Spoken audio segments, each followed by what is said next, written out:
together and give a warm welcome to your host, Bennett Newsome. Hello. Welcome, everyone. So excited to be here. My name is Bennett Newsome. I'm the esports strategist here at Full Sail. Super honored to be here today with Jeff Unay, Hall of Fame 7 inductee. Welcome. Let's tell the audience just kind of what we're doing here today. Hi, my name is Jeff. Can you hear me? Yeah. This is going to be pretty exciting. I haven't seen free-to-play since it's been many years, so I feel like it's going to be a new experience all over again. Absolutely. So we're both very excited for you guys to see this. How many here, this is the first time you're seeing this film? Okay, perfect. This is awesome. So we're going to have time at the end for some questions, but I think we can jump right into it if you guys are ready. We're ready. All right. All right. And we will be back in a few.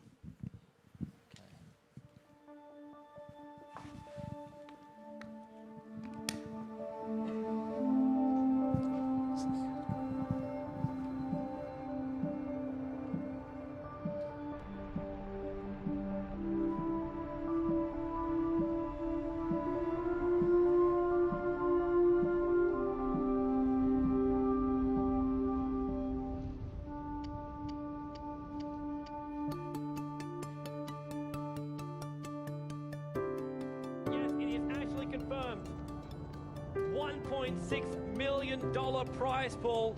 I'm double checking to make sure they haven't changed any details since they told us last time. $1 million in US dollars for first prize. That is for the winner. $1 million for winning Dota. It's going to be huge. Dota2.com. The tournament tab is up to. Our website will actually change for the next 24 hours as well. So you guys can actually read all the details. The day I transformed into an adult was the day I started playing Dota. Times like when you go out on the stage, you represent your country for something, you get the prize. It's the amount of satisfaction and achievement that nothing else can give you. It's something I definitely not regret ever doing. Gaming is simply the proudest thing in my life.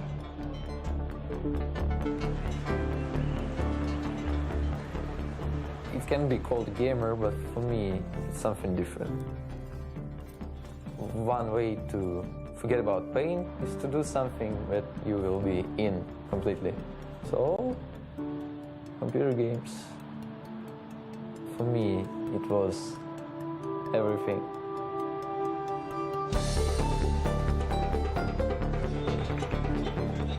This is my career. I've chose to do it for so long. Success, in my eyes, is always based off on how other people see you. In the eyes of the public, and it's up to them.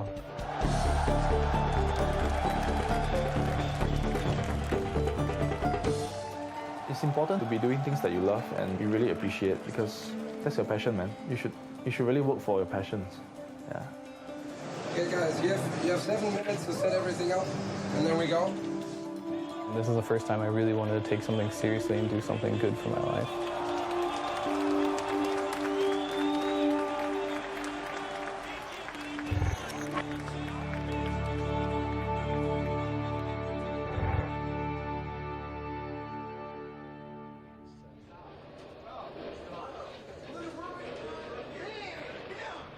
Ten years ago, competitive gaming wasn't even really a thing.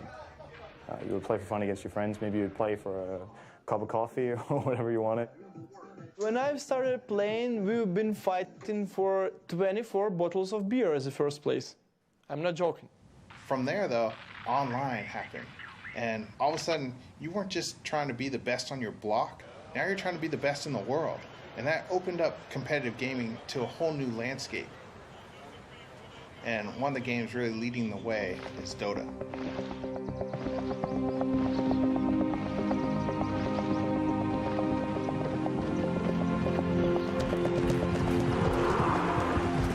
Dota is sort of a combination of football or soccer for the Americans and chess. This is probably how I would try to explain Dota to someone who's not familiar with it. At least that's what I did to my parents. Dota is a game of momentum. You as 5 players try and battle against the other 5 players for momentum. Every single player controls one unit, and the main objective of the game is to destroy the final enemy building. which was called the Ancient.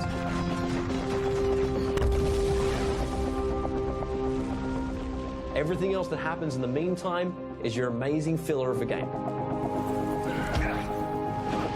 You could play 100 heroes in conjunction with 99 other heroes.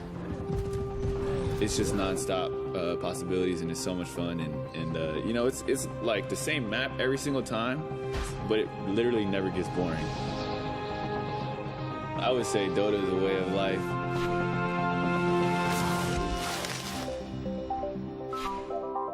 When the prizes started coming, I was like, oh, well, we have like tournaments, so obviously some people is going to come and say like, well, this is a great game, let's play it, like let's put money in it. And it started progressing each year. Those at the top level, they just do like lots of calculations in their head. Something like a beautiful mind, where you see like all kinds of things, and using all this information, make your next move. I see it in a lot of ways similar to basketball. Just like a 5-on-5 game where you kind of have to work together and utilize each other's strengths and synergizing everything together. The teamwork and the trust and the sacrifice, those are all true for every single team sport. Dota is a game that unites everybody. It doesn't matter what country you're from, what race you are. It's kind of like a bond that is shared. And when you're part of this tight-knit group of people, it's like having a second family. That's something you never let go. Everyone's searching for something. Fulfillment, fame, satisfaction. It gives you the ability to become someone else. Someone who is powerful, who can take down 5 opponents, express their creativity, break the rules without actually getting arrested. All of these reasons are in there somewhere. The player himself might not even know. He might not even understand it himself. But it's there.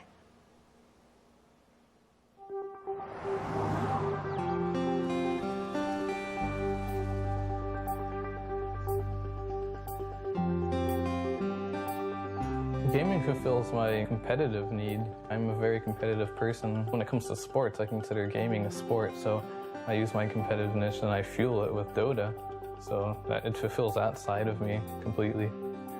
Fer's one of the best in America, if not the best. He has a lot of experience. He's one of the old hogs, basically. And he's generally just a calm guy, so in my opinion, that's a strength. Really good basketball player. I remember my coach was watching him play and just talked about picking him up the next year when he came in. Always had nothing but good things to say, but he wasn't picked on the team. Just the reason was, he just wasn't tall enough, I guess. So I know that, he found the game, he got really devoted in that and stuff, and just found something else that worked. I was your typical parent. Clinton, you're spending too much time playing computer games. You need to go to school. You need to go to college. And he would tell me, I want to be able to play games and get paid for it. Now, he said this at a very young age before Dota ever came along. And I thought, well, you know, he's going to grow out of it. He's going to get sick and tired of sitting there in front of that computer and playing. Never did. Never did.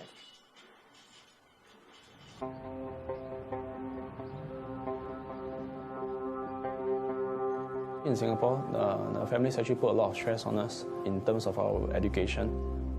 I would say it's been tough on me trying to juggle both studies and gaming at the same time.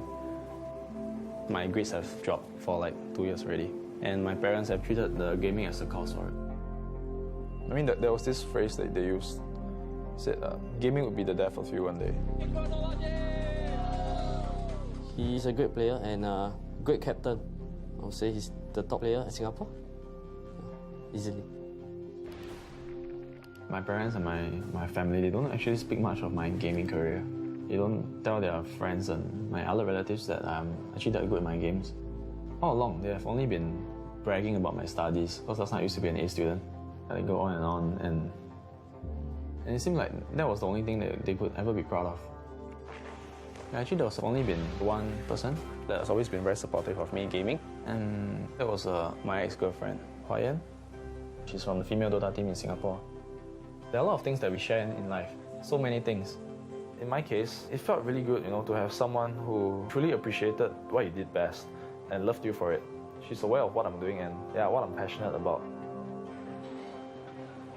The breakup was her decision, and I respected it. We've been together for close to 3 years, and ever since the breakup, I haven't gotten over it. I recall the last time she spoke to me, she named me as a bastard. So, well, we are not in contact anymore. Yeah, but life goes on. Yeah.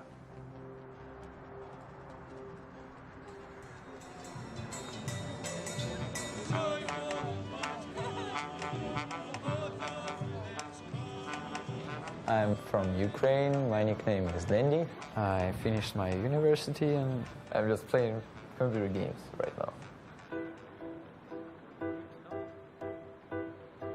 Он занимался музыкой, он играл на фортепиано. Он занимался танцами. В школе мы ставили музыкальные сказки, где он исполнял главные роли. Зрители всегда восхищались его артистичностью. Их детская группа выступала, Данила очень выделялся. When we were growing up, it wasn't a good time financially for our family. But my grandma helped us to get our first computer in 1997, early, comparing with other kids in Ukraine. We got visitors every day. The friends of my older brother used to come to visit us, and we were playing games. And Daniil, every time, look what we do. Every time we try to push him away, but he come back and look again. Это было все в большей степени, чем у моих детей. During all his conscious life, we were trying to stop him from playing. We were hiding our computer cord everywhere in our apartment, but he always found it. Мне всегда хотелось его больше понять, даже его вот то увлечение, мне хотелось больше понять, и были на то причины, я не буду о них сейчас говорить. Думаю, где-то в душе он, наверное, немножко жалеет, что он... She stopped preventing him from playing Dota. She gave Dandy the freedom to choose what is the best for him in his life.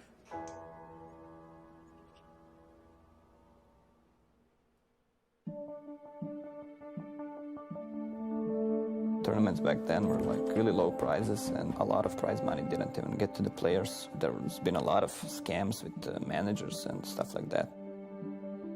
There were like some rumors that it's gonna be like $50,000 first place, and everyone was going like, nah, it's not gonna be like that. Watch the forums go nuts, guys. Watch the forums go nuts. It is actually confirmed. It is off the frickin' hook. $1.6 million prize pool. That is for the winner. $1 million for winning Dota. Dota, the game I've played for 5 years now, which I played for fun, for some food money or whatever, Okay, it's actually getting big. It's the largest prize pool of any gaming competition to date. It just felt like the start of something big, like a revolution.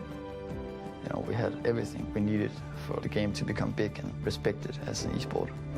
It would kind of like vindicate us. We're not just playing because we are addicted. There's a goal, a motive that we can actually reach out and grab if we are good enough.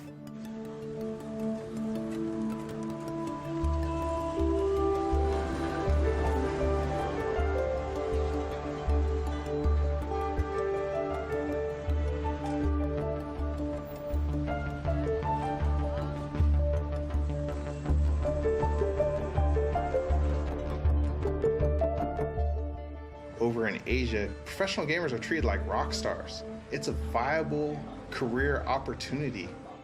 They actually live in gamer houses, so it's set up to be a thing all year long. I think their approach to practice is that it's like a day job.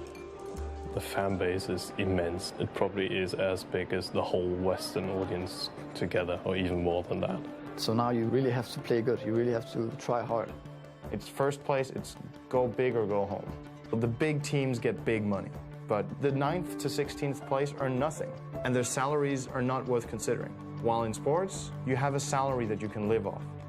With pro gaming, I think that's one of the toughest parts is living game to game. It's like living paycheck to paycheck. Like, I have to win. If I don't win, I don't get paid. That's a tough living for anybody. It doesn't matter what you're doing. When your child wants to become a professional gamer, you don't have any history to look back on, like other sports. I don't know anybody who's made a living at gaming. So it's kind of a scary thing when you see your kid putting their whole life into gaming and not college and not the traditional things. What if nothing comes of it? Regarding the age, I think yes, like 25, 26 years, it's absolutely maximum for esports. Because 27, 28, 29, 30, your reaction time is lowering and you can click so much, you know, as the kids do. A lot of financial responsibilities are laid upon me right now, require me to be successful in something or have a job. So it's pretty critical that I am successful if I want to continue like the gaming career. He's an A-star student, you know. Because of this gaming, it pull him right now. It's very sad for me. So here, the bad one is the auntie. Auntie is the one that always come here and neck. Yeah. Am I right? It's tough being a gamer. Huh? Sorry? Am I right? It's tough being a gamer. H1, multi-millionaire. Huh? For gaming, Huh? Sorry, you are not. What is your view? What is your plan? That is more important. I mean, we speak ourselves. We speak our frank opinion. It's your choice. What do you want in life? That is more important.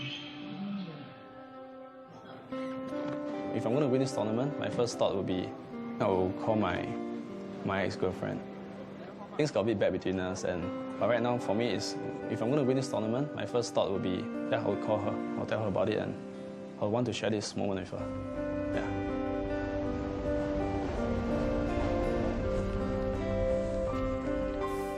This tournament is going to be a moment in every gamer's life. Everything that you've been doing is building up and is going to happen over 1 week. And then it's not 1 week anymore, it's one game. And then it's not that one game, it's that one moment in the game. And then that one moment in the game is where it's going to finish. And how's it going to finish? Are you going to be holding up a trophy?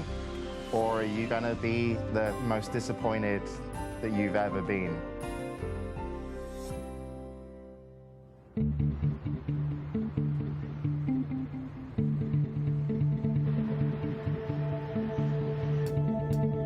It's Tuesday, so one day before the event. We already have a lot of setup. We have a lot of computer setup right here. Whole booth construction pretty much finished.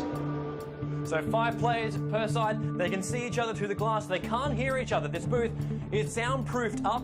Plus, the whole setup here, if you look from above, looks exactly like a Dota map. And this is the mid. This is where it all happens. A few teams have already arrived this morning. We had a lot of teams from Singapore, we had China, we had Malaysia coming in, and Russia. And tomorrow it's finally happening.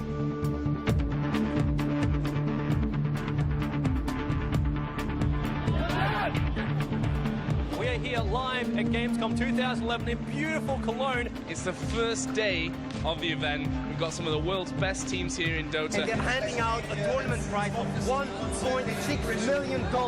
It is massive here. A tournament of $1.6 million. That's the future of gaming. This is awesome.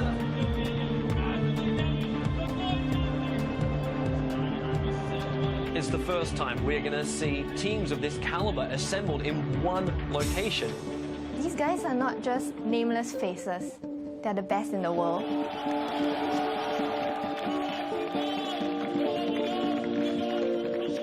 The bunch of teams we have here, there's a few teams that have individual skill that's unbelievable. And then there's a big group of other teams that have good individual skill, not top-notch, but who win through good strategy and team play.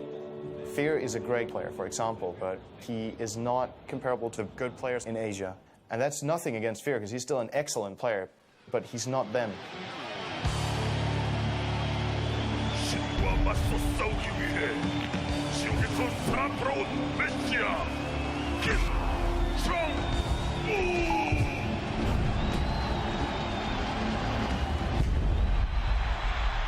Over in Asia, they take gaming so much more seriously. Just to give you an example, the Korean football team were playing in the World Cup. To motivate the Korean football team to play better, they brought in StarCraft Brood War professional gamers into their locker room before they went out so that they got to meet what were their heroes. In China, Dota is to the people there what StarCraft is to Korea. It's televised. The girls like their boyfriends to be Dota players. After a game, when they're walking around, you can see fans running up to them, asking them to sign on their shirts. It's like a real sport. The third time I was in China, I was playing with fans for 2 days. They made a video with me, filming me walking in some mountains, and I had to say some sentences and stuff. On the other side of the world. And I was like, yeah, in Dota there's always a new mountain to climb, stuff like this, you know. And I walked up and down and these stairs and started running and lifting some weights, and just to compare this with Dota, like some metaphor stuff.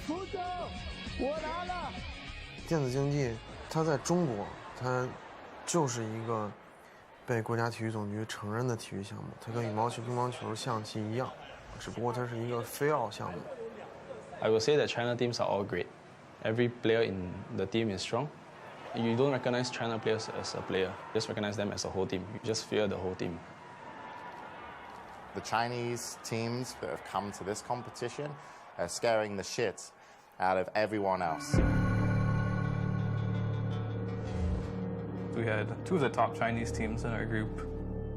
Online Kingdom has not been regarded as one of the favorites to win it. In fact, we're considered bottom 4 or just bottom 8 for sure.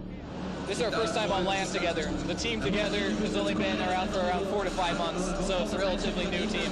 And Piecat, our newest addition, playing carry for us, he's only been on the team for 3 weeks now, actually. We were really nervous going against the Chinese team, especially the top Chinese teams. There's going to be players that choke handling this kind of pressure at such a young age. 1437, like, this is the first time he's like ever been on LAN. It's not easy. Like, this is $1 million tournament, first time he's been on LAN. This stage, this prize money, this prestige, this is real competition. We tried to keep our cool together and we just played our game.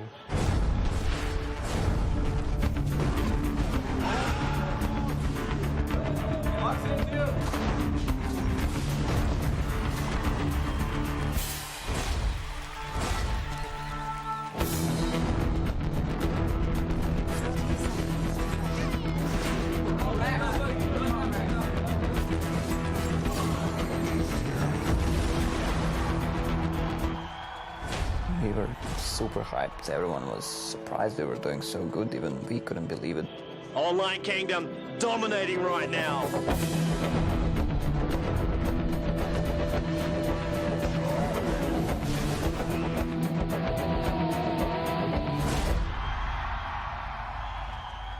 After the match against Tyloo, everyone was very excited, you know. We just beat one of the teams that were actually favored to win the competition, so everyone's like spirits were like, oh, we may be able to actually do this, you know.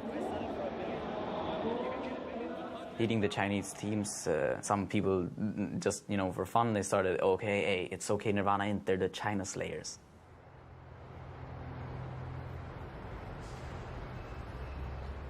A few little bit surprises that we had yesterday, quite a few upsets. OK Nirvana International managing to beat 2 Chinese teams in a row, beating out Tyloo and OK Nirvana CN. They're currently on roll now, and Chinese teams are not unbeatable. But on the other hand, eHome are just proving that they have been the strongest out of the 4 Chinese teams, having a clean 3-0 record. They are the favorites to win the whole tournament. So they come in with a confidence that they've won 7 championships already. It's always a little bit national pride at stake. So of course they want to prove that Chinese Dota is a little bit above the rest. eHome is one of the oldest Chinese Dota organizations. They've always been at the top of competitive gaming, most memorable during ESWC 2010. Before ESWC 2010, I thought like, yeah, okay, the Chinese, they're probably pretty good, but like, how good can they be? And then we played eHome, who won the tournament without losing a single match. Like, they just crushed everything. eHome finished the year as the best team in history of Dota. They were just on a totally different level. Like, they had their manager sitting behind them. He was making their call. He was running around with this little black book. And they were the first team I heard of who did that. The eHome manager copying down the draft, doing the prep work. He was their coach. There was a great interview that was done and it lined up all the top European captains who attended, and the topic was eHome. If you want to have it be good, you don't need to invite Chinese teams because we're too strong. So eHome won. What do you think of the Chinese guys? I never felt this outplayed in my entire life. It's unbelievable, I would say. Like their timing, their discipline. They're really in control of the game, the whole game, and they keep this control all the time. This is really crazy to see, actually. 是因为我们在任何国际赛场的时候，所有的国外战队的经理和队员看到我们的时候，全体都会大声的喊一吼！你知道那是一个多么壮观的场面吗？这是一个故事，是一个风俗，就是当大家看到一吼的时候，他们就自然而然的认为王者要入场了。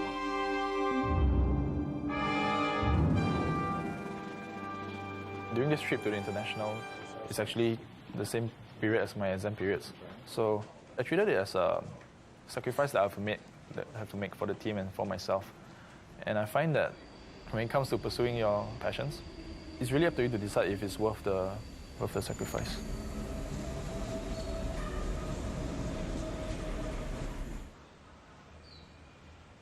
When they're having an exam, they not allow him to leave the school. So I told him already, I said, mind yourself. Setting out a career in gaming is risky. It's very risky. Because the examinations actually clash with the competition, and missing the exams without a proper explanation, the school didn't recognize the Dota competition as a valid reason. It's kind of breaking school rules. And the school is very determined to stop him from pursuing his chance of going for this contest. So I think this has created a big stress for the family. Give this mother very headache, you know. Aiyo. It's quite difficult for us to pull him out right now, I think. You know, he's so adamant about it. So that's why when he told me he's going to August, I said, then how about your school exam? What are you going to do? I think my mother, she was kind of at her limits, telling me about how much gaming has been weighing me down. That was really the talk where I really opened my heart and I shared with her my passion for the game and how much I believe that my team actually has the potential to win, to be the best in the world. So we are stopping at nothing less than first. This is how I try to put it across to my mom. By giving up so much to come here, I have absolute confidence in my team that we will win. All right, the draft is underway. eHome, they will select up their heroes. Sites will start selecting theirs. Looking now at both the teams, it looks like eHome, they're fairly relaxed, while Scythe, you know they're eager. They're all gathering around HY to pick. If you have a losing draft, you will lose the game. This is what I think of Dota. So it's really a lot on drafting. Drafting is where two captains will select what they want to play with, what heroes are selected and what heroes are taken in.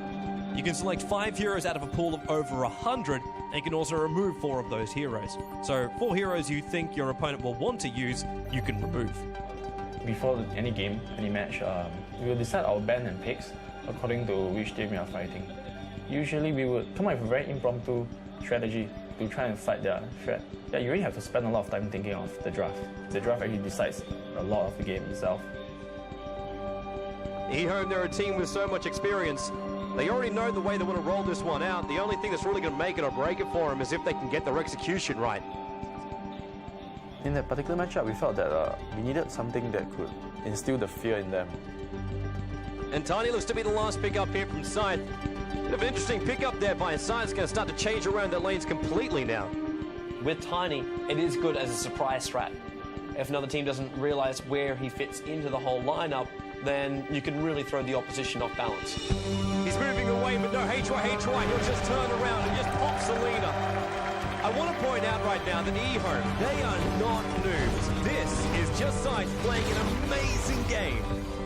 When you have such a huge audience and you know that everyone is at home watching the game, they have their hopes pinned on you, and I feel that there's so much at stake.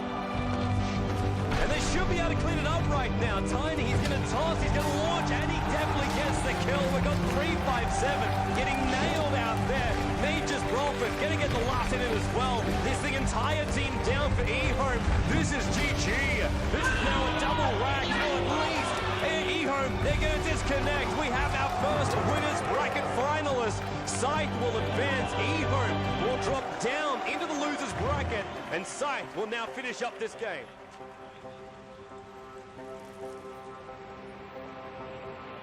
Yeah, the 1 million is... 1 million. That's a lot. It's gonna make my time playing this game all worth it. Didn't think smoking would do me any good. Yeah. When did you start smoking? 2 years back. 2 years back. Bad move. That seems to coincide with when you and your ex-girlfriend broke up.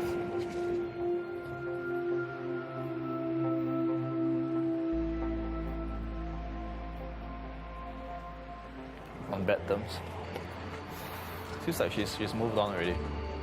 Back then when she was playing the game, it felt like we had something we shared. Yeah, but right now it's like, yeah. I think she's following this event, but probably this event's big. Yeah.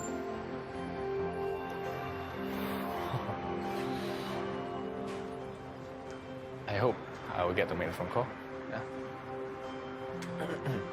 Finally, I'll have something I'm proud of to tell her about. Finally.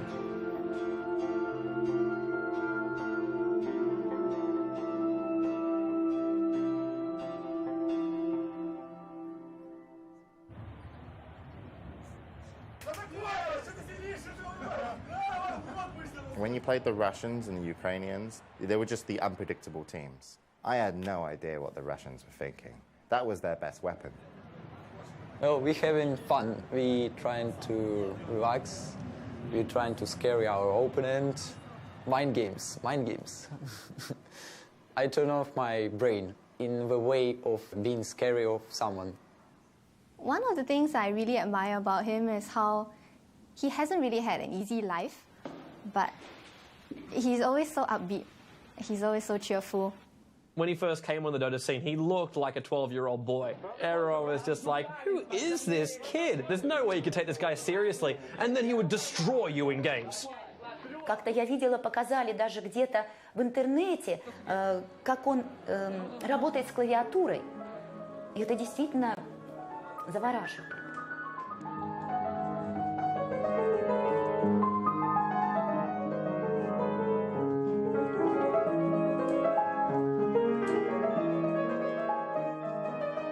Я думаю, что Данилу, может быть, и где-то пригодилась его игра на фортепиано, потому что руки у него совершенно потрясающие. He can make really good moves. His moves, I think, are unique, and they might win you the game. But he wants to rely completely on skill. He wants like an enemy against him, and he wants to kill him through skill, nothing more. He wants to win the game. His disadvantage is that he doesn't have patience. He wants to make those moves. He can get a little bit too silly in games. He will try new and different things. He will overextend in team fights because he believes he can get the kill. And his impatience can go too far, and he might lose the game for us.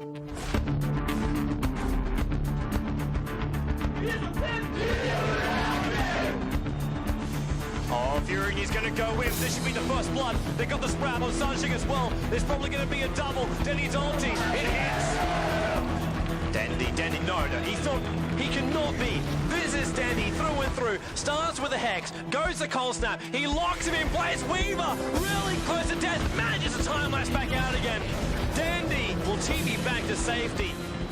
So GG being called by IG Na'Vi. They will take the game. Our winners bracket finalists are going to be Na'Vi versus Scythe.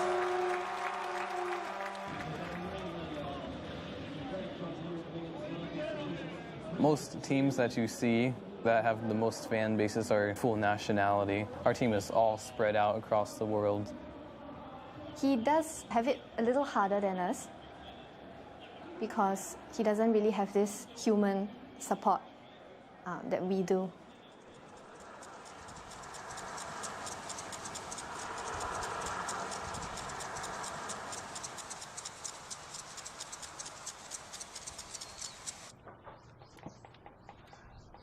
The hardest thing I had to really deal with in my life is just trying to convince my family about my gaming career.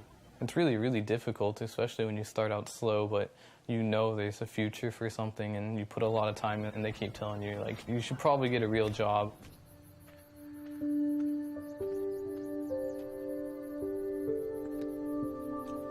Well, I was born in the Los Angeles district in Lancaster, California.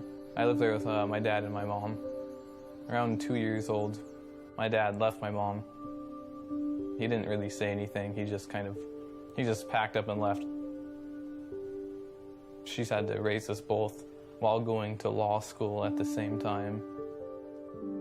It wasn't real easy as far as just got out of law school, didn't have a job, had huge student loans to pay back. This job came up, and so we moved here on our own. So I've been raising them by myself ever since. So this is a photo album that I made for Clinton for as he was growing up. I put pictures in it as we went along. My sons were both really active into sports, and they wanted to do a lot, so I had to limit them. They could choose 2 per season. That was maximum for me, being able to get them to practice and go watch their games. And that was tough. And Clinton sitting on Santa's lap, his brother Santa. My brother is more angry at my father for leaving than I am. He thinks about him, he gets upset. Compared to me, I just block him out and, pretend it doesn't exist. Oh, Clinton already starting video games here. He was sitting at his house, playing Dota, doing it competitively, had a sponsor team and everything like that. But I think that's when it probably started getting on his mom's nerves. I have a crazy sleeping schedule. I'm on a European team, so sometimes I have to stay up at pretty ridiculous hours or wake up at ridiculous hours. So the standard day for me is not so standard. All the nights he'd be up and stuff, the dog would be up too with him, and that would keep her awake most of the nights, and this is kind of where the tension got pretty high. This went on for years, and it came to the point where I just told him, I said, you know what, you just need to go somewhere else. So I got kicked out of my house because of my gaming career, basically.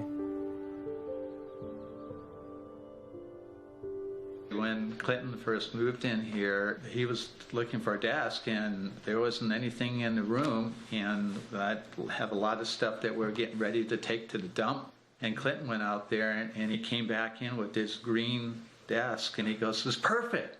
So I didn't have a monitor, so I went to my friend, and he had a spare CRT monitor, so I got that. And then obviously I have 2 books here to punch that up so I can actually see the monitor, so it's kind of a ghetto setup.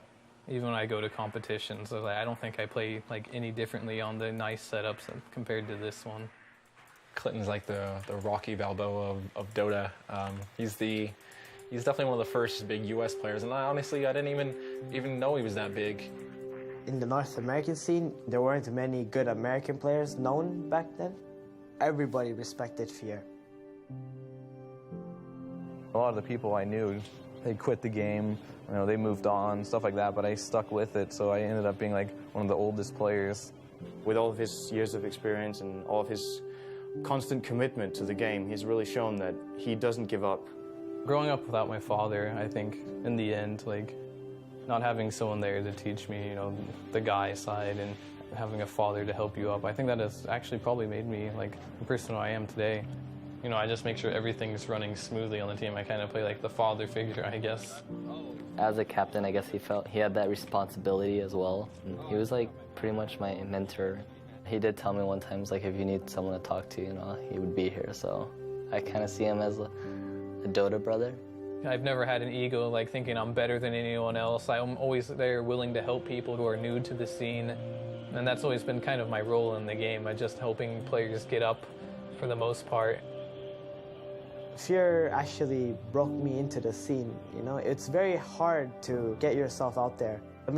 Back then I was kind of like a fanboy of him, watching his games and whatnot, and he gave me a shot to play at a high level. I wouldn't be here today if it wasn't for Fear. I can guarantee you that.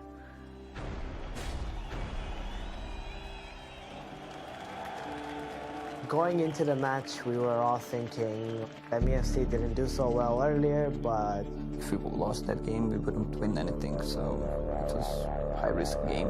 36 minutes in, almost a 7,000 gold advantage in favor of MUFC. Towards the end of the game, we made a couple mistakes that put 2 heroes on the sideline for us, and they had all 5 still up and decided that they were going to go for a throne.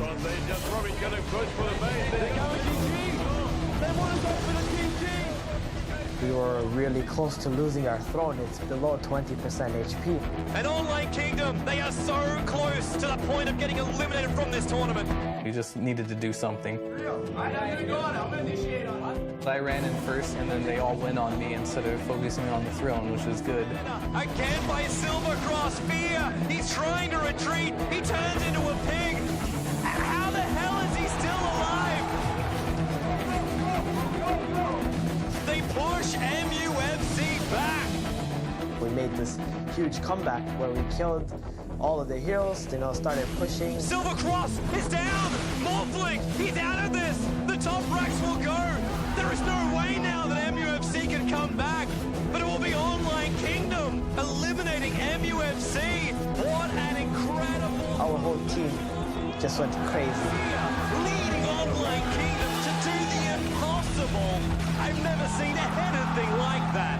And stay tuned, we'll be back here for more exciting gameplay coming up.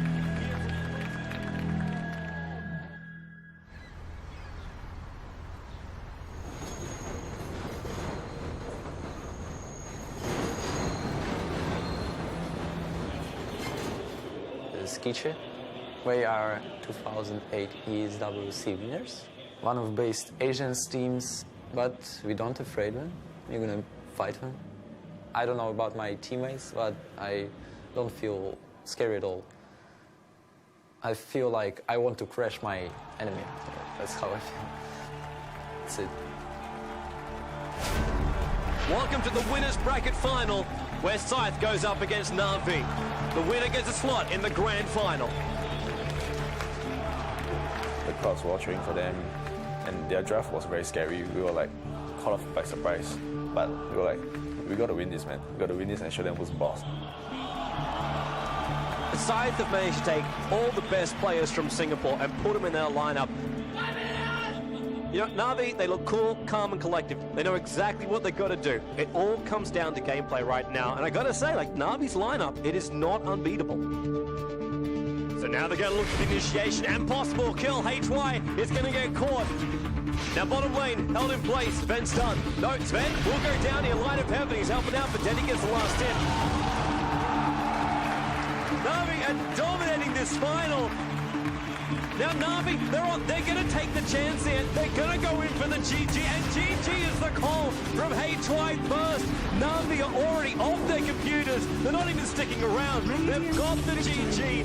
Na'Vi are into the grand finals and will play for the $1 million. Scythe go down. They will face the winner. We have just lost our confidence match against Na'Vi. It was actually quite a blow to us. And the game was really the turning point for me, because I actually learned that in life you can only trust yourself, actually. Not in the sense that you can't trust people, but yeah, like I said, the ones who will never let you down is yourself.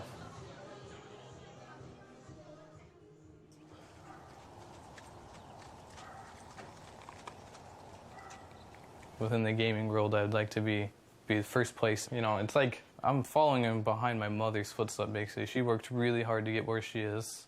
And I kind of want to be the same way. I want to work hard for whatever I do. For me, I mean, I've never really had a dad, so if I had any questions about anything, the person that I was most comfortable talking to was my mom. She definitely had the most influence on my life. When she comes home from work, she's always, you know, anxious to bring up the subject, how she, you know, won a big case. And I'm always proud of her when she wins these big cases, because I know it means a lot to her. I mean, in the back of my head, I'm always like, if I do well and if I win this tournament, you know, I'll finally be able to prove, like, I'm getting something out of this. So we look now over towards the grid. And whoever wins this match will be facing up against eHome, but whoever will lose it is going to be eliminated already. Like eHome, they're looking really strong. We had the stronger late game here. It's the better team fight. Just all we had to do was just control the pushes. Online Kingdom, they're split. The stun on Xander, they'll splash as well. They're going to claim a win runner, will they? Yes, they do. It's 2-0 for Online Kingdom. Moscow 5, not the start they wanted, but Online Kingdom having it. We were so close to winning until some few mistakes that occurred in the late game. They might go now. There's 4 heroes standing right next to each other. The timing is wrong. It looks a little... There's communication in almost because we're an international team, so I think full nationality teams have an advantage over most teams. Almost there. Big try. Fear's in trouble though. He shackles and Lacoste is in. He cast his ulti as well. And it just fell apart from there. They just slowly beat us down. Eventually, they just broke our base and took every single one of our axes. Right place. This is really hurting Online Kingdom. They've lost 3. Enigma pops. The team is wiped for Online Kingdom. The base will be taken, and Moscow 5 will now play eHome and advance in the tournament. Now, Online Kingdom, they are out. So much promise. It didn't happen in the end for Fear and the rest of Online Kingdom, and it will be Moscow 5 that will advance.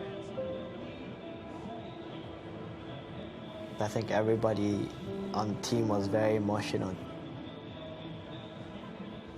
I could only imagine how he was feeling. Some people take it more personally and they give everything to win. It was very satisfying knowing that we reached that top 8, but he had better expectations for our team and we'd come a long way, and it's all thanks to Fear. If you don't go as far as you thought you were gonna be, I guess you end up in tears or something.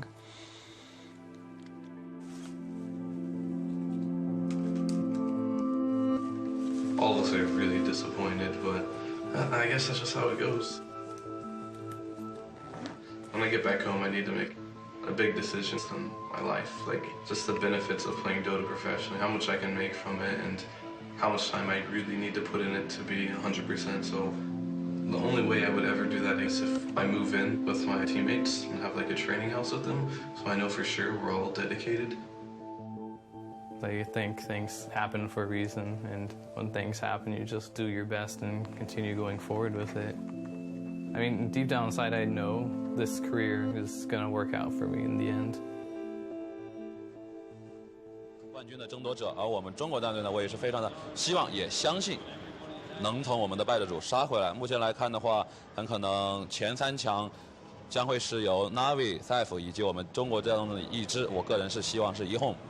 那么感性上来说呢，肯定是eHome，我们自己中国的战队又是一个老牌的战队。They need to get this kill. The stun. The Weevil waits. It's a little piglet. And it's dead. Slide. A 2-0. He's almost dead. Burrow strike. Epicenter. 357. It's a double kill by the Weaver. eHome. They'll lose FCP as well. Moscow 5. Casualties of war. Holy hell. 在中国，这个游戏已经是相当的职业化。 他们有一个成绩上的压力，他们如果不拿中国战队如果不拿到成绩的话，或者输给国外队的话，国人会给他们质疑，也会造成很多。 Now Lion though is going to find him, frogs him up. Fingers already started. There's a stun knock in a lot of trouble. Really caught out of position. Naomi were flying in, but hits on nothing. Mania with the SK ultimate. 这是形成中国打世界的局面。这本来就是我的本职工作，如果拿冠军的话是应该的。我告诉他们，如果你来这里就是。 来拿冠军的，我每天都会跟他们说，我们一定要做到人事，我们必须要做到人事。传统是除了冠军奖杯以外，剩下奖杯通过回弹，对，他们直接扔机场。Support TPing in FCB gets the first time. Misery overcommits on the top lane.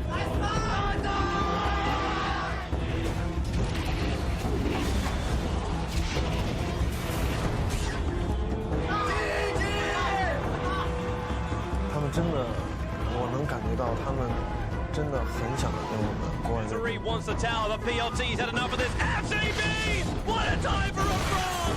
Misery will pop! 但是他们看我们打的比赛，他们就觉得根本就赢不了我们。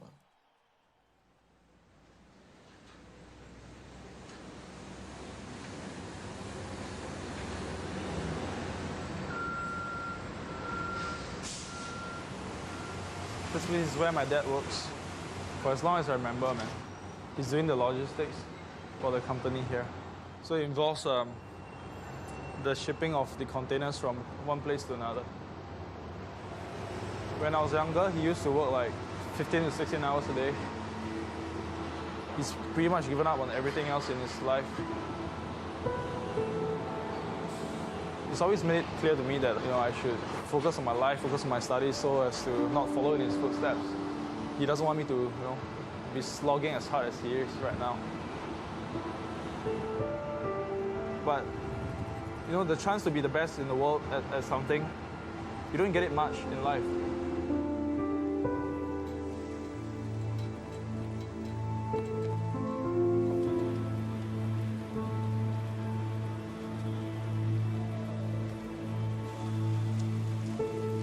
I heard my son say, he working at this, Dota. We spend a lot of time, he get nothing. For me, it's very disappointing. Never go to school, he want to play computer. Then morning, sleep. Then computer until the next day morning, then he sleep. The whole day, at least 15 hours at computer there.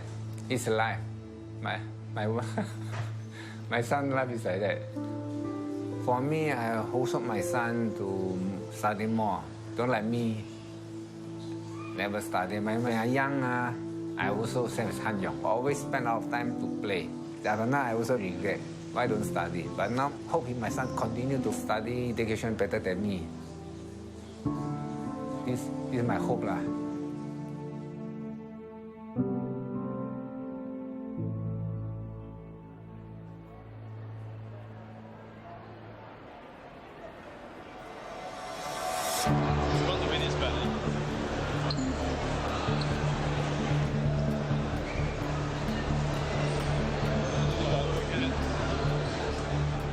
For each try, I think it was a great choice, a brilliant choice, because he was confident that we could win. It's an opportunity that you shouldn't miss out. So get ready, sign in, log in, play around, test a little bit, and then join the lobby in about 4 minutes. Okay. It's a once-in-a-lifetime chance. If you miss it, it might be gone forever. You might not experience it again. And we have a rematch. eHome versus Scythe. eHome facing up against a team who forced them into the lower bracket. The psychological pressure is immense, especially upon the drafter, because he is the one who is in the end responsible for the team's picks.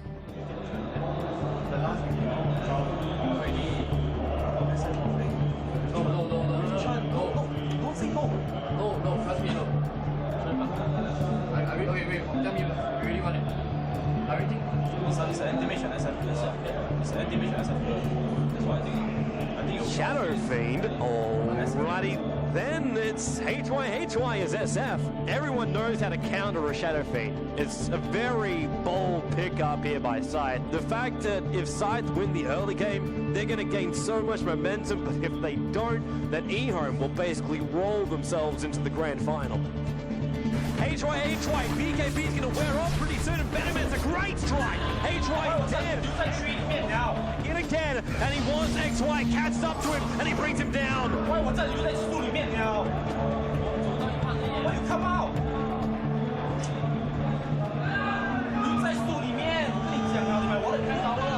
gee, he cogs. Joey, he wants to leave, but there's just no mana. He gets it.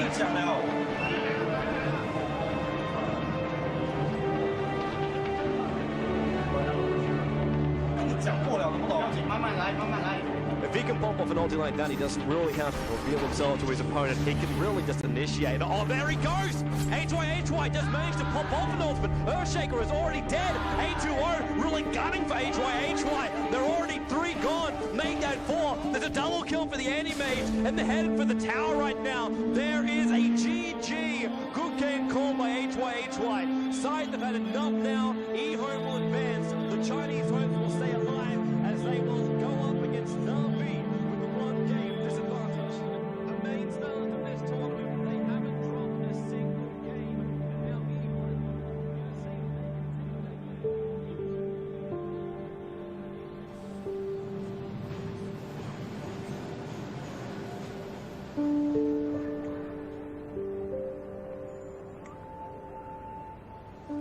first placing was very important to me.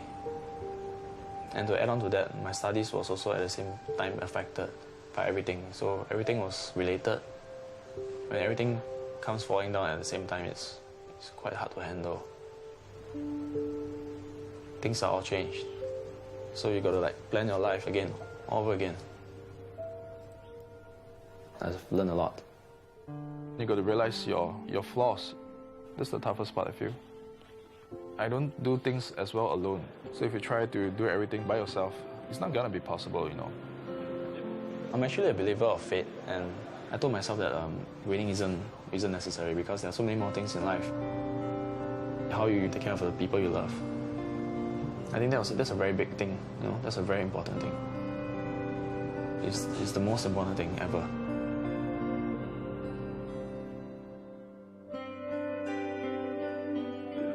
Catch this, guys. It's not fair. Catch this, guys. I just woke up. It's not fair. My haircut still crazy, no? But I don't care. Okay, I have everything with me. Let's go. We are now at the final day of the International Dota 2 Championships. It is Na'Vi. They have a one-game advantage, sitting very, very sweetly in the grand final.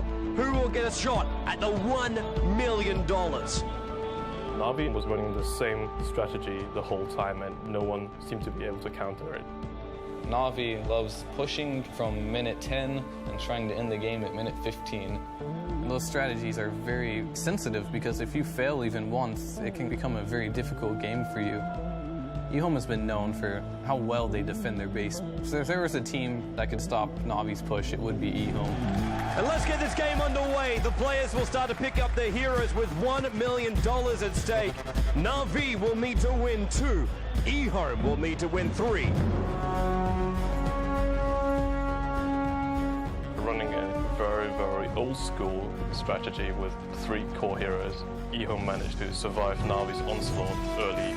It's all on Dandy. PLT TP'd himself in. Dandy on the retreat. Back out to the tower. Will he get himself away? X, yes, there it is. Last hit, 3-5-7. The Venomancer brings down Dandy in the middle.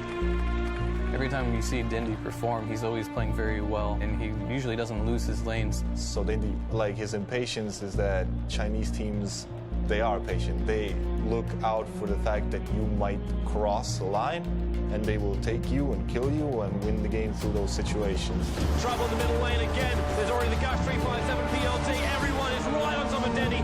He's in the wrong place. The way Na'Vi played, they really gambled, basically. Dendy's really been ganked, just shut down. Another single kill to his name as well. Now Na'Vi going to assault inside the base. Watch our style. Tier 3 tower VS swap. Arsenal's in the wrong place. Do numbers 1 big and B straight popping off. Ravage upon the line of heaven, unable to affect eHome. Puck will go down. They want to be initiated on Na'Vi. They need to fall back. They take your little upsets and they just win the game through those mistakes. GG from Na'Vi. eHome is celebrating right now inside the booth. Na'Vi cannot believe it. They've dominated this tournament up till now, and eHome takes the first match so convincingly. That was the first loss of Na'Vi during the whole tournament. They went undefeated until the grand final. We're going to have a 15-minute break and be right back here soon. Na'Vi, they need to compose themselves. eHome, well, they just seem to be awesome. What a play by them. Any lose actually make me pretty sad.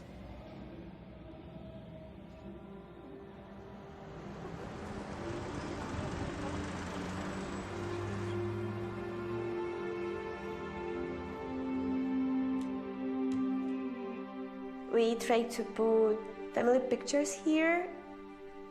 This is our mom and dad, and I think that this one is our favorite actually.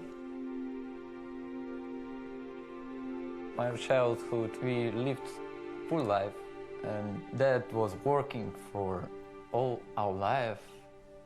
But he helped us every time in every problem. I just ask him and he'll do everything for me, for Katya, for Daniil as well. But Daniil's and Farah was like friends. Действительно, мой муж был просто фанатичным рыбаком. Данил был, ну, я бы сказала, можно сказать, его самым лучшим учеником по рыбалке. Данил имеет такое же терпение, такую же выдержку, как и его папа. Он мог часами сидеть и смотреть на поплавок, который даже не пытался дергаться. They can sit with no speaking for hours and just enjoy each other's company. They understood each other without words. One day I was going fishing, but Dad never showed up. And when I came home, it's already super late. He was feeling bad. He went hospital. He decided to stay for a few weeks, you know, so we watch everything, stuff like this. And cancer. It was very big shock for me because he was very thin. I cannot understand, this is my father. He was sure that it must be okay, but it's very short time. I was really sad and was crying a lot. I was sad about I couldn't say him many times how much I love him. Но после того, как папы не стало, он не ездил на рыбалку ни разу. Ни разу. То есть пока это все осталось в прошлом. Actually, I spent more time in a computer because I could not think about it. It's like a distractor. It was like a start time, actually. The push to play more. And that's maybe one of the reasons why I'm playing now. Maybe I wouldn't play at all. The relationship of Daniil and my mom grew stronger these days. They support each other and they are very good friends. I think that this is very important for Daniil. You know, 5 years ago I wouldn't care about many things. Now I'm thinking about it a lot. Something knock you down, you need to learn to get up. So I'm trying to research this. To learn to get up. This is the most important moment in my life because everything I worked on wasn't useful, and now I have a chance to win this tournament for my family. So we have currently Eon and Navi playing in the grand finals. Navi just lost one game versus Eon, and it's 1-1. So both teams have to win 2 matches in order to win the $1 million. Because our picks look completely different. We were like passive and stuff. People thought like we lost the first game, we're gonna lose the second game. We were maybe a little bit demoralized. We really needed to change to a different pick. We were missing something. А Enigmu мы взяли просто, чтобы у нас был сильный тимфайт на замес 5 на 5. It was like last hero left and I never played it before. And then we're like, Dandy, you go. And he's like, guys, I've never played it, but I could do it. So we took the risk of taking him and risking maybe playing him badly. So it looks like down on that bottom lane, Dandy will be taking the Enigma. It is going to be a very, very rough lane. Navi lost the game. They're playing something now that they're not as confident with. eHome figured out Navi, figured out how to play against it, and so I'm going to stick to my word and I'm going to say eHome will win it. It was incredibly ballsy from Dandy to do that, on the verge of winning $1 million for your team. 这个行为真的是非常非常的愚蠢，这等于是一个可以说等于是一个自杀性的行为。 Dandy really now caught out. He's in trouble. Rockets are flying. FCB, long way in on the tower. Laying the stun, tinking us lasers into death. It will cost FCB his life. We made some little mistakes. We played a really semi-type of like turtle strategy, really passive. We don't play like that. Puppy and Danny just want to retreat back out. A2O! What a fissure! BLT is there!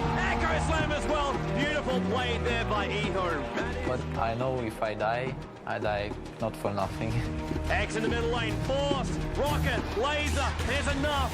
Dandy goes down in the middle lane. Again, eHome control. Sometimes it can be like you dying, but your teammates picking up more. eHome, they still want to push out that mid. They weren't ready for the Enigma. It was a patient Enigma. That was the most patient Enigma in the world. Here. Dandy as well. Gonna look for the hole. Black hole! 3 gonna go down for eHome. Carney and Navi, they have the advantage now. That really impresses me, how he's able to make that transition. You just have to have the balls, basically. He was scared of losing. That's why he was so patient and he did everything right. Their strategy is kind of similar to how eHome won. Navi defeated them late game, and I think this really shattered eHome's confidence. And GG is the call from eHome. Navi, they take the game, and they are only 1 win short of taking home $1 million. But the question really is, we hardly won the second game. Chinese teams generally are feared for the late game potential. So we hit the point now. The gloves come off. eHome, they will master their knowledge, their experience, their calls up against Navi. And Puck will be the last hero for Navi. The nimble hero there already. Once again, a lot of aggressive heroes for them. Navi, Line of Heaven, playing as the Beastmaster again, with Dandy playing as the Puck this time. If Navi wins this, they win the whole tournament. This clash of the Titans right here is something we will not want to miss. X will come in closer. They will be able to get that kill. 2 now on Dandy, pulled in by X. The entire eHome team turns on him. Lish will go down. FCB's on the run.Avorsov after the chase of him. Might be enough. Needs some more damage. Oh! X long jump in. Danny orbing up on the high ground on FCB. First off the wall, the ribs. Orbing up to get the kill. He's on the retreat. Yes, it is. Danny with the last right click. eHome now. They're going to rotate themselves down. Navi already in the pit. They're going to try and bring down Roshan. All 5. Dandy! He's going to jump out. He goes for the dream call. He gets him. He gets eHome. Holds him in the middle lane. Navi already on the way out of the pit. They're coming in to help out Dandy. Then he just went in and demolished them. Now they're on top of the tier 3 tower. They're gonna bring it down. Yes, it does. It goes down. eHome, they're trying desperately to defend, but Navi, the onslaught will continue. The mid tower is already being pushed. The tier 4 tower is gonna go down, and running in right now is the rest of Navi. They're running forward to $1 million, and they will get it. The GG is the call from eHome. Navi have just won $1 million. eHome do take home $250,000 in second place, but Navi are the champions. There's moments of esports that are landmark, and this is one of them in Cologne. And Navi, the winners, you guys have just made history.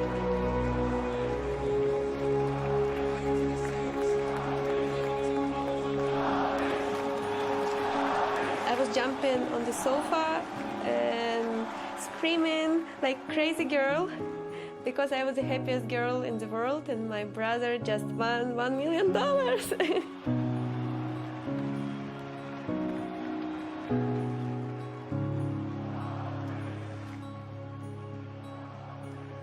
I think in 10 years' time, all the gamers which we currently have showing themselves, they're going to be the guys that we will look back at and say, this was the beginning. This is where it all started.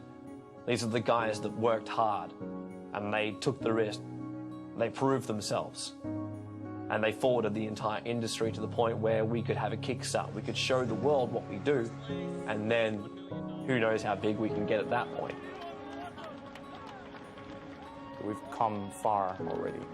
When more and more people support it and it becomes more and more normal, it's going to go from a niche to becoming accepted in society. I think in 15 years, sports would be bigger than football, than basketball, than everything.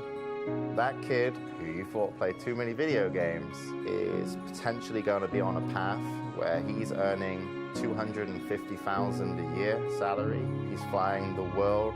He's going to be endorsed. Gaming's the biggest entertainment industry in the world. So if you're a star, you are potentially one of the biggest stars in the world. So if that, like everything else with computers, grows exponentially or whatever, then 5 or 10 years could be a big step, actually. Changing mindsets is never easy. So it's going to take a while when the gamers now become parents. we will be supportive of our kids playing. And I think that's really when everything will boom.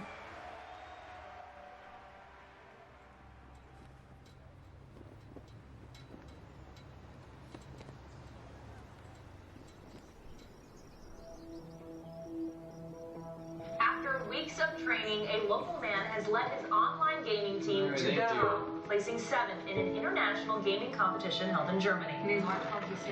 Yeah, she's definitely proud of me. I mean, just had her camera out, like, why are you taking a photo of the television? And I know she's really smart. She's a lawyer, so. But in the end, I think she'll be more understanding and be willing to support me more, so it worked out.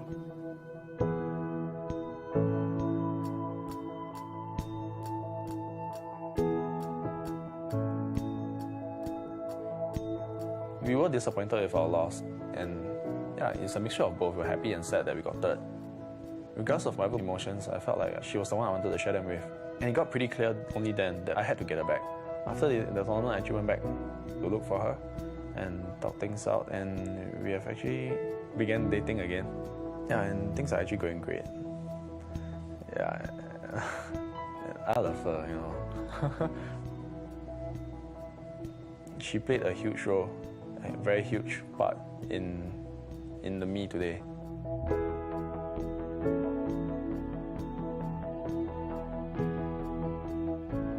One week ago, it was 3,000 followers. I was happy, and then it's boom, 8,000 followers. It's not about the number. Even if 1 or 2, I'm fine. So you don't need to show numbers, actually, I think. My father, I think, didn't have time to understand what Dandy is doing.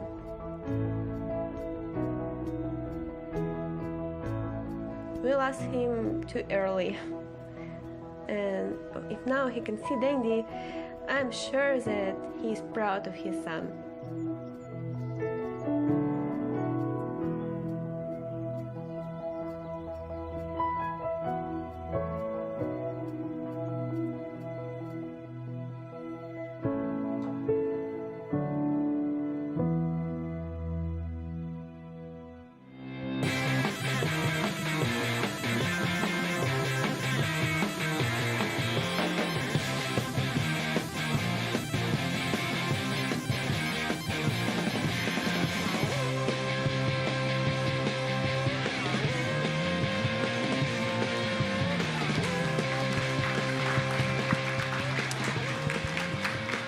Well, welcome back.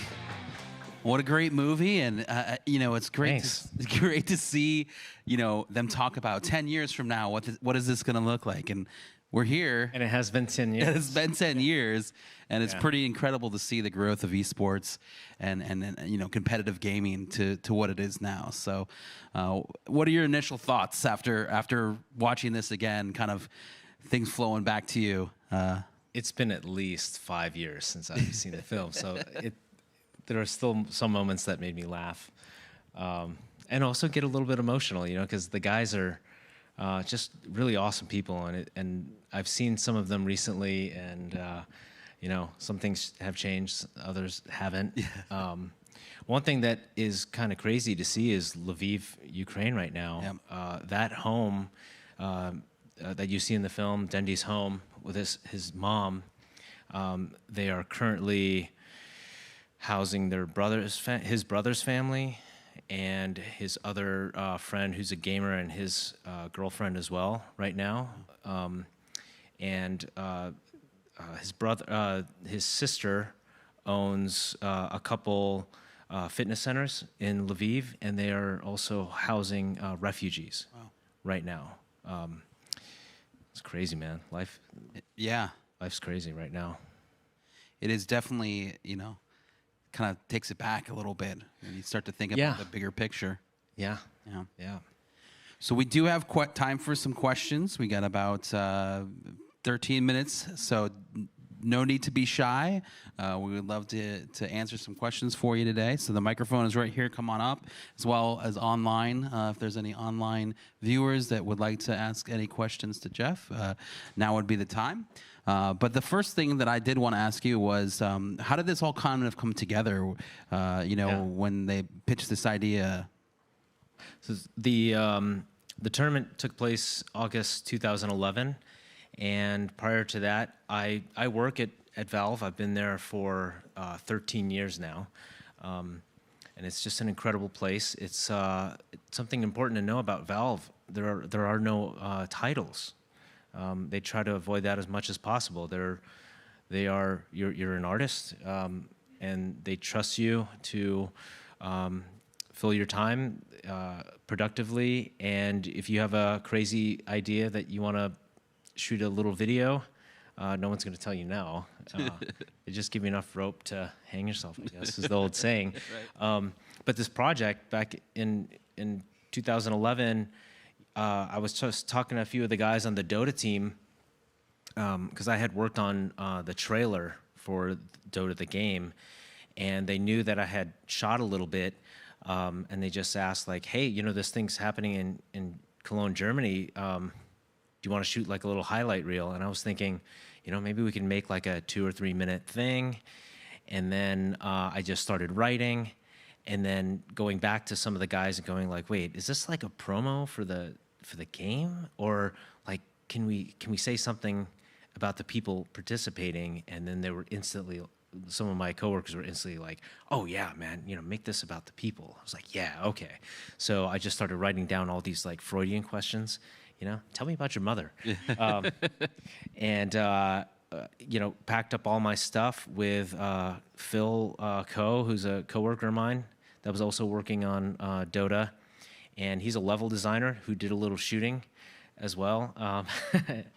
And we just went and shot basically everything in Germany. And after Germany, we had done some pickups in their home, and Nick Majori came with us, who's also an animator at the studio.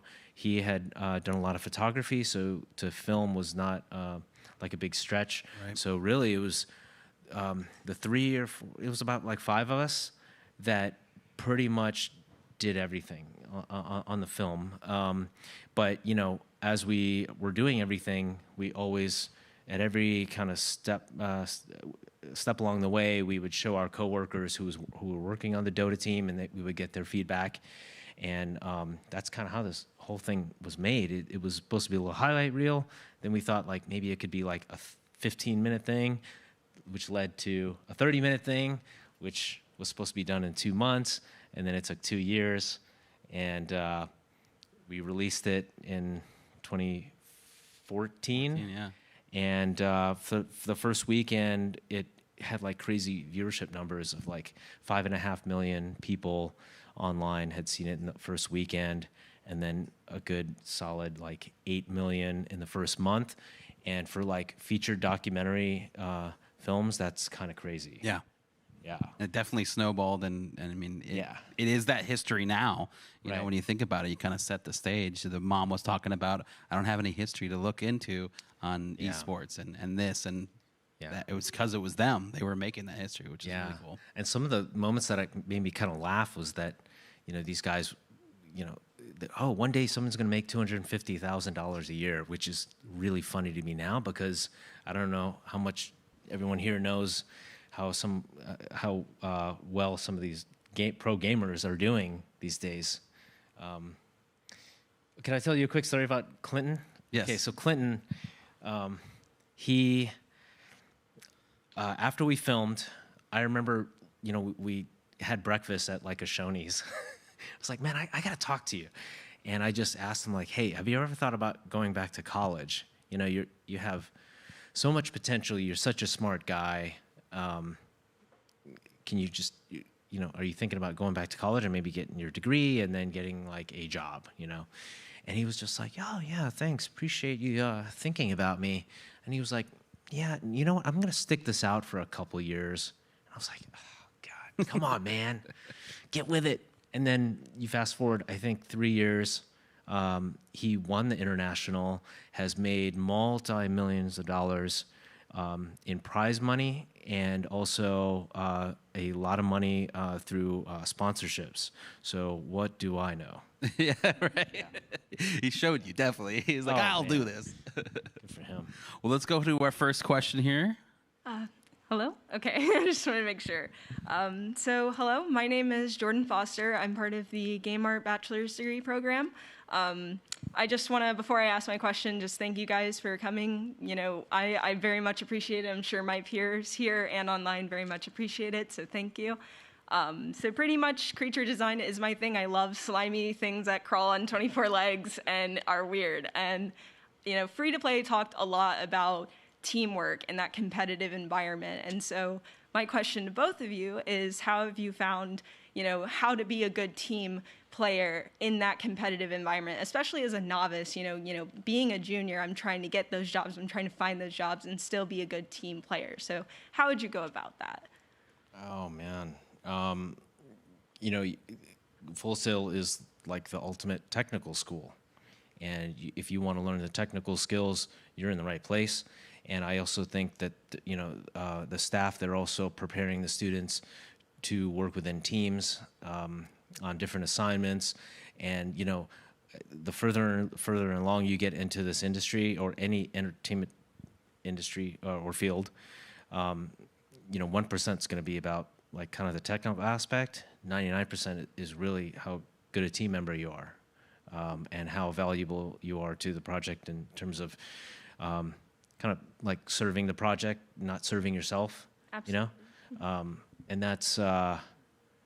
Yeah. I mean, even from an esports perspective, when we are holding tryouts for different teams, you know, it's not just pure talent in the game and how good you are, what rank you are. It's about how well you can communicate with your teammates, how well of a team player you are, what kind of sacrifices you're making for the team, that we look at and we see and say, okay, this person is going above and beyond, not only from a skill level, obviously, right, but on all of the other fronts too. And those areas are so important to those team dynamics to make your team successful. And without them, you know, if it's just one guy trying to win it themselves, HY, you know, he went out on a limb and tried to put it all on his back, and it didn't work out. You know, and so I think that, you know, being a team player is a huge, you know, an important piece of the puzzle. Gaming, in your work, working for any sort of industry. So definitely try to make sure that's a well-rounded approach to that. Absolutely. Thank you so much. Thank you. Thank you. Nothing from online? Okay, great. Hello? Okay. Where did it go? Tyler, he is in music production. He was actually interested in what really sparked your interests to get into film. Like, if you could just kind of elaborate what drew you into it. Oh, yeah. Excuse me. I've always been into film. I've ever since I was a little kid. If you were to have told me when I was 10 years old that I would be able to work in the film industry, you know, I would not have believed you. You know, especially back then, I had no idea like what those jobs even looked like. I mean, visual effects were more special effects and practical effects, right? Back then, and then it turned into, well, a visual effects job for me. But it was really just starting off being an artist, wanting to work in film in any kind of facet, and now getting a chance to, you know, produce and direct some films. Yeah, I would not have been able to predict it. You know, I just am very passionate about it. Yeah. That's really interesting. Thank you. Yeah. Go ahead. Ezekiel Tyus. I'm part of the Game Development Bachelor's here at Full Sail. And I just want to ask you personally, so back in that time, 2011, 2010, a lot of people didn't take esports very seriously. It was kind of a new thing. So how does it feel to be part of history and legitimizing it as something you can follow as a career? Like, how does it feel like for you? Oh, man. I remember making this and having to explain to, you know, family and friends, and like, oh, we're making this documentary about, you know, pro gamers. And even now, maybe it's not like totally mainstream. I don't know. Well, you guys would know more than I would. There's a lot more documentaries on games nowadays. Yeah. Yeah. Even on Rainbow Six, too. Yeah, and I remember always just being a little apologetic about it, being like, hey, well, it is about pro gamers and the gaming industry and the growth of it, where it currently is, and projecting where we think it's going to go, based on all the things we know. But I would always go back to it being a film about people, and if we can tell stories of people from across the world with a common goal to win this tournament, and be able to share their backstories and what they're up against, to me, that's always where that's where I gravitate toward, or the human stories, the human struggle. Yeah.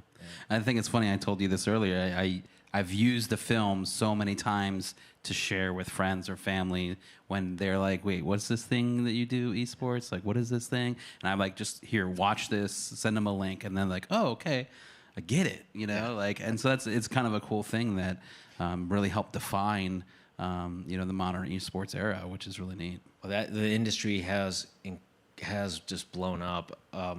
We were just looking at numbers recently, and the last international, it's been 10 years now, and the winning team 10 years ago was $1 million. They won $1 million, and the winning team just this past year, they won 18-point-something million dollars, and the prize pool was over 40 million. Dang. Yeah, Maybe I should start playing Dota. Yeah, right. It's insane, man. And that doesn't even include sponsorships or anything. Yeah. Thank you. Thank you.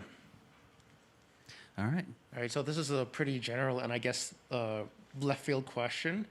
As someone who watches esports casual, I noticed that North America has the resources to craft like these amazing teams, but for whatever reason, it just can't come together. I wanted to know if either of you guys had some sort of insight into why that might be. I think that is a very tough question to answer. I think for us in this country, it's taken a while to get there. Even back in 2012, 2013, we were holding MLG events here on campus, and the people that were there playing at those events are huge stars now. Nate Shot, Courage, all these guys, they were here on this campus competing in the live venue. And back in those days, it was, they were just trying to get some money. That was about it. It wasn't anything like it is today. But I think as time has gone on, and the adoption of this, it really starts to change the field.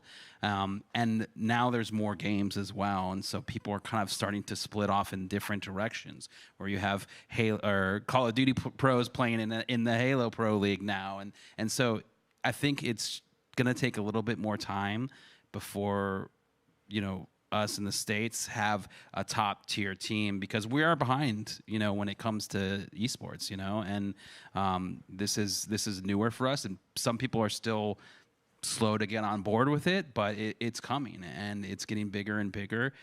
So I think it's only a matter of time before we really kind of figure out the system.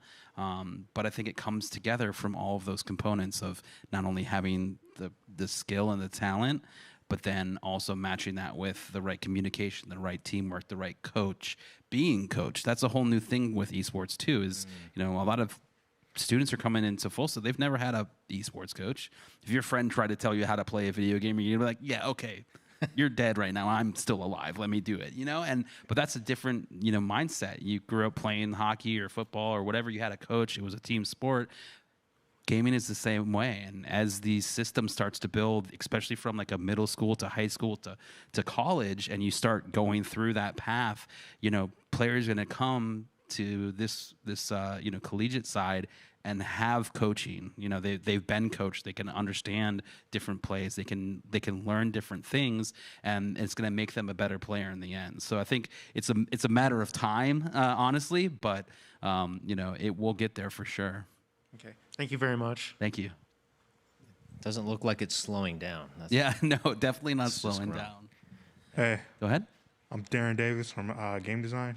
And I noticed that you didn't really mention that much about yourself, your affiliation with game design.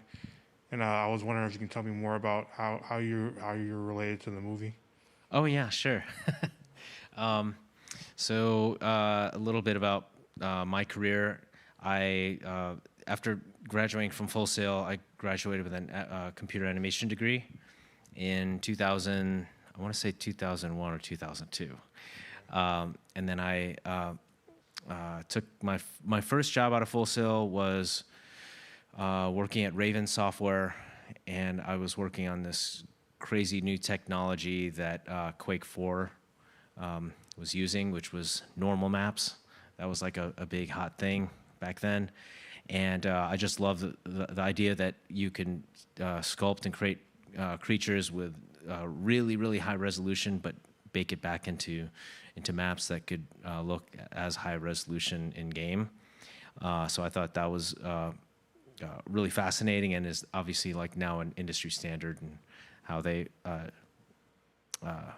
make such detailed characters. After that, I took a job at Tippett Studio, and I was working on Hellboy with Guillermo del Toro. And after that, I had worked on a number of different commercials for Tippett Studio, and that's in Berkeley. I loved it so much, I didn't think I was going to leave the Berkeley area unless I got an offer to go work in New Zealand at Weta Digital, which just happened to happen. I had worked on some facial systems and facial rigs while at Tippett Studio on some of these projects, and was offered a job to go work on King Kong, Peter Jackson's King Kong, in 2004. Yeah, it was 2004.